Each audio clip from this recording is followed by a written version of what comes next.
Birinci Qarabağ müharibəsində itkin düşmüş hesab edilən şəhid Rəhimov Cəmil Nizami oğlu ilə vaxtilə yaşadığı evdə vida mərasimi keçirilib. Vida mərasimindən sonra şəhidin nəşinin qalıqları Şirvan Şəhidlər Xiyabanında torpağa tapşırılıb. Dəfn mərasimində mərhumun yaxınları, şəhər ictimaiyyəti, yerli qurumların nümayəndələri iştirak ediblər. Qeyd edək ki, şəhid Cəmil Nizami oğlu Rəhimov 5 iyun 1969-cu ildə Sabirabad rayonunun Cəngən kəndində anadan olub. O, Birinci Qarabağ müharibəsində döyüşlərdə könüllü iştirak edib. 1992-ci ilin 8 may tarixində Şuşa şəhərində itkin düşmüş hesab edilib. Dəfn mərasimi yaylım atəşləri altında və hərbi orkestrin müşayiəti ilə həyata keçirilib.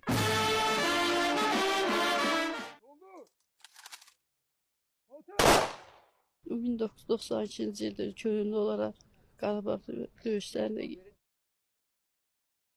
8 may 92-ci ildə bunun xəbəri gəldi.